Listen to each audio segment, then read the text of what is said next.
Guys, welcome back to my YouTube channel. I am Pratishtha and here I am with another video. So मैं फिर से आ गई हूँ एक इन्फॉर्मेटिव वीडियो के साथ, जैसा कि मैंने प्रॉमिस किया था। और इससे पहले मेरा वीडियो था शॉर्ट हैंड की स्पीड को लेकर। तो अगर अभी तक आपने वो वीडियो नहीं देखा है तो डिस्क्रिप्शन बॉक्स में आपको उसका लिंक मिल जाएगा, जाके आप वो वीडियो देख सकते हैं। तो आज इस वीडियो में मैं बात करूँगी, जो कि आप लोगों में से बहुत सारे लोगों का क्वेश्चन भी था, कि क्या स्टेनोग्राफर बनने के बाद यानी जॉब के साथ CGL, UPSC, PSC ऐसी बड़ी परीक्षाओं की तैयारी आप कर सकते हैं या नहीं जॉब के साथ साथ। तो इस बारे में मैं बात करूंगी इस वीडियो में। मैं आपको ये नहीं बताऊंगी कि कैसे आपको टाइम टेबल सेट करना है, क्या करना है, कैसे पढ़ाई करो, कैसे यूज़ करो वो समय को, ये नहीं बताऊंगी। बल्कि मैं आपको इस वीडियो में वो फैक्टर्स बताऊंगी जो कि मतलब डिपेंड करते हैं, जिन पे डिपेंड करती है आपकी तैयारी की आपकी तैयारी मुश्किल होगी या आसान होगी। तो कैसे आसान हो सकती है वो कुछ फैक्टर्स बताऊंगी कि ये कर लो तो आपका जब आप ज्वाइन करोगे तो जॉब के साथ आपकी तैयारी काफ़ी मतलब ईजी वे में हो जाएगी। और ये इसीलिए मैंने अभी वीडियो बनाया है क्योंकि जब आप तैयारी कर रहे हो ना, उसी दौरान आपको कुछ बातों का ध्यान रखना पड़ेगा, जिससे आप जॉब ज्वाइन करने के बाद भी अच्छे से बड़ी एग्ज़ाम की और बड़ी पोस्ट की तैयारी कर सको। तो आइए सबसे पहले बात करते हैं डिपार्टमेंट की। डिपार्टमेंट बहुत बड़ा रोल प्ले करता है। अभी आपको लगता होगा कि जब आप इस जॉब की मतलब तैयारी कर रहे हो तो आपको लगता होगा कि बहुत ही अच्छे डिपार्टमेंट में पहले ही चला जाता हूँ, है ना, CBI में चला जाता हूँ, IB में चला जाता हूँ। तो ये गलती मत कीजिएगा। अगर वाकई में आपको जॉब के साथ आगे एग्ज़ाम की तैयारी करनी है तो आप डिपार्टमेंट ऐसा चुनना जिसमें ज़्यादा काम नहीं होता हो, रेपिटेटेड डिपार्टमेंट ज़्यादा ना हो। जितने भी रेपिटेटेड डिपार्टमेंट है उसमें क्या होता है, काफ़ी काम होता है और जो वर्क आवर होता है वो भी काफ़ी ज़्यादा होता है। उसके बाद उनकी ट्रेनिंग काफ़ी मतलब मुश्किल होती है। तो उनमें वो ये सब काम से आप थक जाते हो और थक जाओगे तो फिर आप पढ़ाई कर नहीं पाओगे। ठीक है, तो आप कोशिश करो कि कुछ ऐसा वैसा सही डिपार्टमेंट ले लो जिससे आपको मतलब कहीं आसपास पोस्टिंग भी मिल जाए और उसके बाद उस डिपार्टमेंट में उतना काम होगा नहीं, तो आप आराम से अपना सारी एनर्जी जो है आपकी वो आप पढ़ाई पे लगा सकते हो। तो कोशिश करना कि CBI, IB, CBIC, CBDT इस तरह के डिपार्टमेंट्स को मतलब नेगलेक्ट करना, चूज़ मत करना, वरना आपकी पोस्टिंग कहीं ऐसी जगह होगी जहाँ पे बहुत ज़्यादा काम होता है तो फिर आपके लिए मतलब आगे की तैयारी मुश्किल होगी। ओके, तो सेकंड जो फैक्टर है वो है कि जब आप तैयारी कर रहे हो तो ही इतनी अच्छे से तैयारी करो कि आपको होम स्टेट में ही नौकरी मिल जाए। अगर किसी मतलब जो सेंट्रल डिपार्टमेंट्स हैं उनका कोई ऑफिस आपकी सिटी में ही है तो ऐसा कोशिश करना कि आपकी तैयारी इतनी अच्छी हो कि आपको अपनी ही सिटी में वो जॉब मिल जाए। इससे क्या होता है कि अगर आपको अपनी सिटी में ही जॉब मिल गई तो सबसे पहले तो आपका ये जो आप दूसरी सिटी में रहोगे, खाना बनाना और घर के काम, ये सारी चीज़ें एलिमिनेट हो जाएंगी, मतलब आपको करनी नहीं पड़ेगी। उसका टाइम आपका बचेगा, उसकी एनर्जी आपकी बचेगी, तो फिर आप अच्छे से पढ़ाई कर सकते हो। तो दूसरी ये चीज़ कि अगर मान लीजिए आपका अपनी सिटी में नहीं होता है बट स्टेट है या फिर नेबरिंग स्टेट है, तो क्या होता है वहाँ पे आपको खाना पीना आराम से मिल जाता है। जैसे यहाँ पे क्या प्रॉब्लम होता है, जो लोग PG में रहते हैं या जिनके मतलब फैमिली वाले यहाँ पे नहीं रहते हैं, अगर वो नॉर्थ से आए हुए हैं तो पहले तो खाना ही नहीं वो खा पाते हैं, है ना, बाहर का खाना नहीं खा सकते, खुद ही बनाएंगे, उसमें एनर्जी लॉस होती है। और फिर खुद बना भी रहे हैं, खा भी रहे हैं, सारा काम भी कर रहे हैं, उसके बावजूद भी उनको मतलब यहाँ का टेस्ट मतलब बिल्कुल अच्छा नहीं लगता। अगर आप कभी चाहेंगे भी कि बाहर खा लूँ तो मुश्किल होगा। तो इससे अच्छा है कि आप आसपास के स्टेट में रहो जहाँ का आप अगर बाहर भी खाते हो तो आपका हेल्थ भी अच्छा रहे और अगर आप बनाते हो तो भी आपके लिए ठीक रहेगा।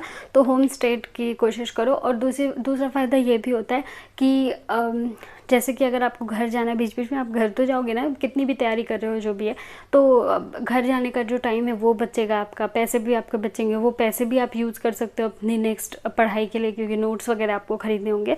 तो ये सारी चीज़ें मतलब आप ध्यान में रखना। इसलिए अभी से इतनी अच्छी तैयारी करना कि आपको होम स्टेट मिले या फिर आसपास का स्टेट मिले, ताकि आपका घर आना जाना वगैरह सब आसान हो। अच्छा, तीसरा जो मतलब मैंने ये गलती करी थी तो मैं ये बताऊंगी कि आप मत करना। अगर आपको तैयारी करनी है, मतलब नेक्स्ट एग्ज़ाम की तैयारी करनी है, तो जॉब जब आपकी लग जाएगी, आपकी फ़ाइनल हो जाएगी, ठीक है, कि आपको अब बुलाया गया है डॉक्यूमेंटेशन के बाद कि अब आप ज्वाइन कर सकते हैं, तो उस समय आपको कुछ मंथ्स का एक्सटेंशन भी मिलता है, शायद 3 मंथ का मिलता है, ऐसे कुछ मिलता है। तो वो आप ज़रूर पता कर लेना और वो एक्सटेंशन ले लेना।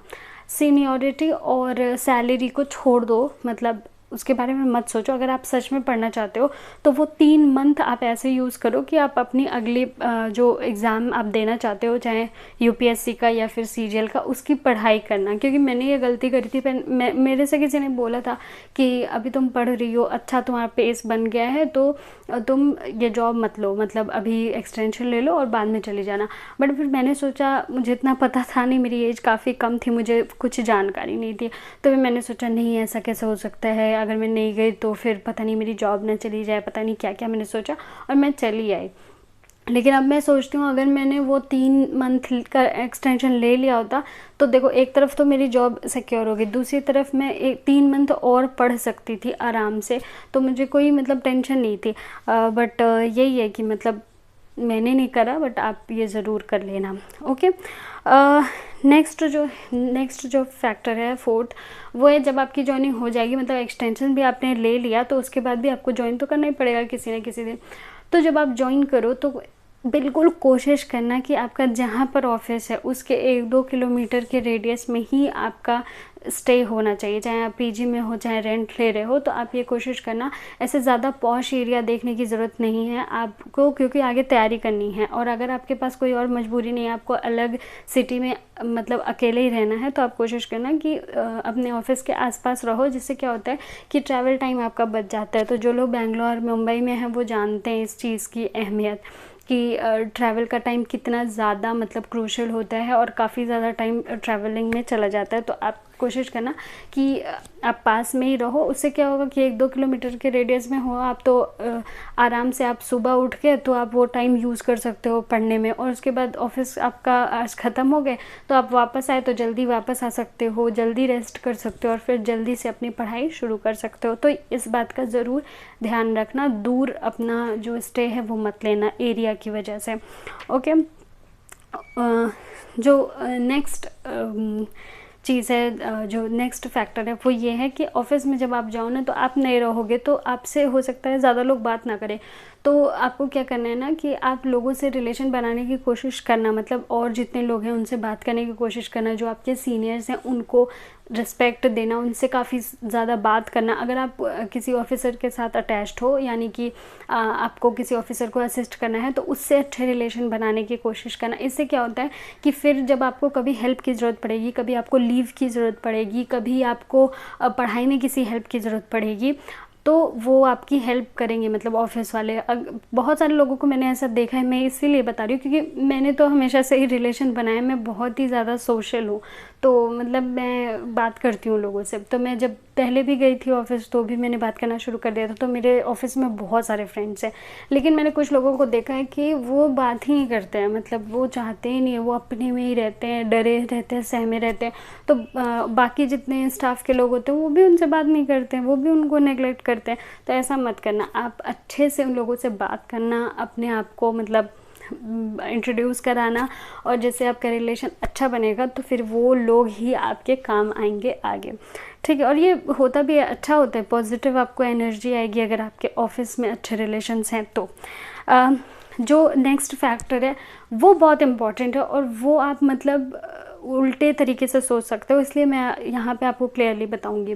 बहुत लोग क्या करते हैं, लोग सोचते हैं कि मुझे जाना है और फिर तो मैं पढ़ के फिर मेरे दूसरी नौकरी लग जाएगी, या मेरी दूसरी नौकरी का एक स्टेज तो हो ही गया है, फिर मैं जल्दी जल्दी करके चला जाऊंगा, तो मुझे क्या ज़रूरत है यहाँ का काम सीखने की। ये गलती मत करना।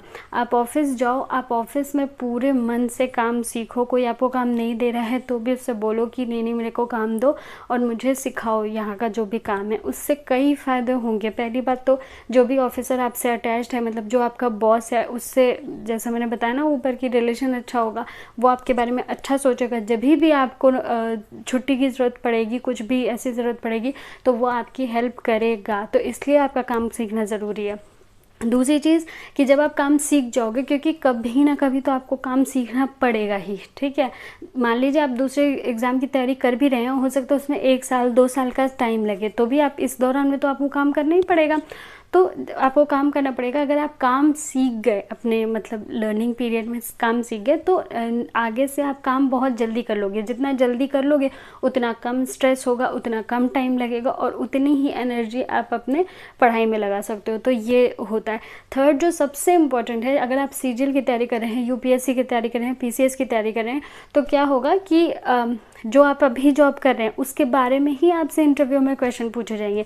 अगर आप यहाँ पे ही अपने डिपार्टमेंट के बारे में नहीं सोचेंगे, नहीं मतलब सीखेंगे, आप काम नहीं सीखेंगे, तो फिर आप इंटरव्यू में क्या जाके बोलेंगे, आपको इंटरव्यू में भी कम मार्क्स मिल जाएंगे। तो ये गलती मत करना कि मुझे तो जानना है तो मैं काम क्या करने सीखूँ। अच्छे से काम सीखना, अच्छे से मतलब यहाँ आपकी जॉब लगी है तो इसको रिस्पेक्ट करना, अच्छे से बहुत सारा काम सीखना, अपना रिलेशन बनाना, और उसके बाद फिर मतलब जब ऑफिस आवर्स बीत जाए तो आराम से पढ़ाई कर सकते हो आप अच्छी एनर्जी के साथ। तो ये चीज़ आप ध्यान में रखना।